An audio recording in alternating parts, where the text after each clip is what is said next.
Here's part 11 and cue the most pointless scenes in the whole book. So we're back at the man and the boy. The man is getting necrotic wounds all over his body. He's feeling terrible. He is out for the count and he can't take care of the pig or the veal. So now the boy is in charge of all of the responsibilities around the farm, and unfortunately in captive is a 17-year-old girl. The boy is 14. Now I'm going to bust through this scene pretty quick because he's getting rapey. He's getting some horrific ideas on how to take advantage of this girl because he's never had a female before. So the girl's chained up naked in the back room, and she's doing everything she can to persuade him to let her go. Pretty much he's like, you've never seen a girl before, oh, you've never been intimate, oh, I can show you what you need to know, just come back here when it's dark, and you're gonna need to unchain me.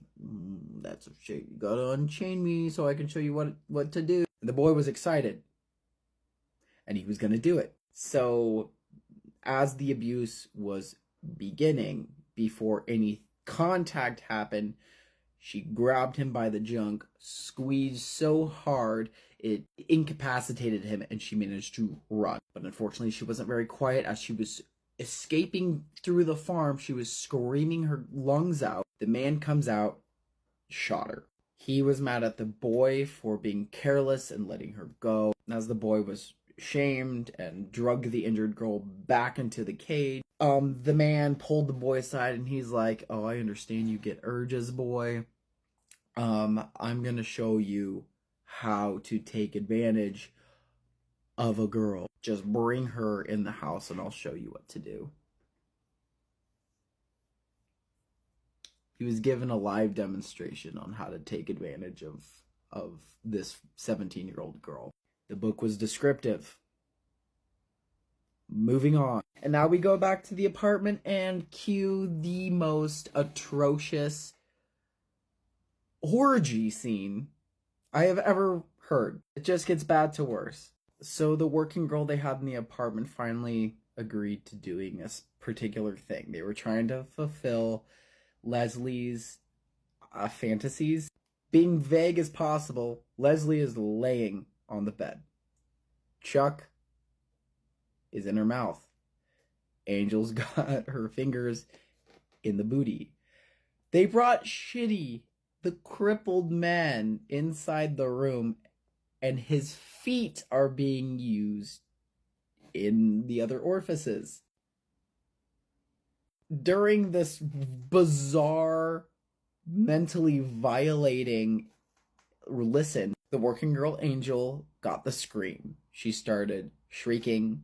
She looked different, and Chuck immediately went over, attacked her, broke her neck to silence her. Barman rushed in with Eugene to see what was going on, and they saw the aftermath of whatever they just witnessed, and they're like, we're witnessing the world falling apart, and you guys came in here to do this. And then Eugene started spouting off some crazy theories about, oh, well, there was this podcast I was listening to about how the scream is spread, and I'm thinking it's like an STD.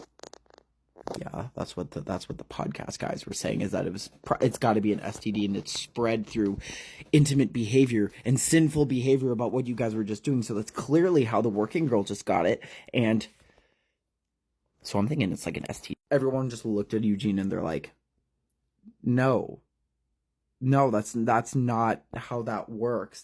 No. We were attacked by children earlier. How do you think the kids got the scream? We didn't even do anything to Angel. How did she get the scream? There's people inside the bar that weren't even touching each other that got the scream. You're off your rocker. They all funneled back out to the living room where Brittany and Keisha sat, and Eugene, face blown off Eugene, was eyeballing Brittany, the 17-year-old blonde girl, and Chuck was meeting his gaze like, well, what you looking at, guy? And then Eugene whispers to him, and he's like, you know what else the podcast men said? You can't get the scream if you screw a virgin. And Chuck is like, no, no, put it away. We're not doing that right now. If you lay a hand on her, you creepy son of a bitch. No, I'm gonna have to deal with you. Even though Chuck is 40 years old and plans to get into her pants anyway. Eugene, who has never had a girlfriend, who has never really had these thoughts before, is getting equally R-wordy ideas on how to get Brittany alone and take advantage of her. This book is not horror. It is not horror, and I'm mad. So Barman also chimed in, and he's like, Eugene, if you lay a hand on her, I have a knife here, and I will shove it so far down your throat, and I will pick your teeth out with my bare hands if you lay a single hair on Brittany. Your sick alpha male podcast isn't a way to give you an excuse to violate young girls.